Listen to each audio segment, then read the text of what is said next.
बीडच्या जिल्हा परिषद शाळेतील विद्यार्थिनीनं थेट पालकमंत्री अजित पवारांना पत्र लिहिलंय।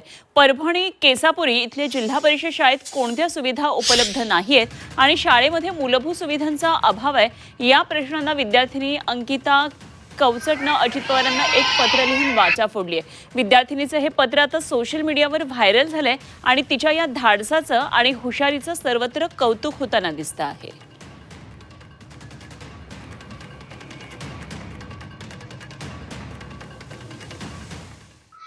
आता पाहिलं गेलं तर तिथे हँडवॉशही नाहीये, कचराकुंडी एक आहे। हँडवॉशचे त्यांनी जवळपास 7,000 रुपये उचललेले आहेत।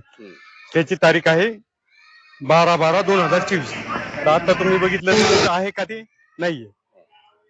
आणखीन इथं पाणी फिल्टरसाठी 37,500 रुपये उचललेले आहेत। त्याची तारीख आहे 12/12/2024। आणि खेळणीसाठी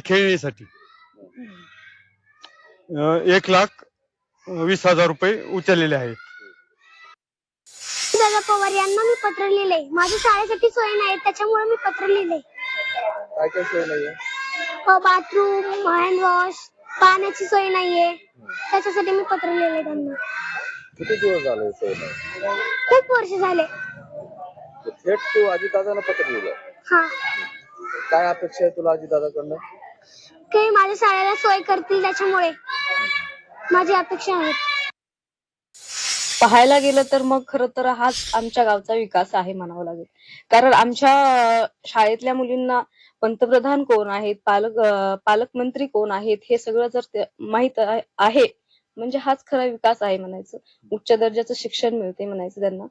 आणि ठीक आहे, त्यांना जर चौकशी वगैरे करायची असेल तर निपक्षपणे चौकशी वगैरे झाली पाहिजे। हा, म्हणजे आम्ही त्या मुलीची भेट घेणार आहोत आणि आम्ही तिचा सन्मान करणार आहोत की तिला एवढं नॉलेज आहे,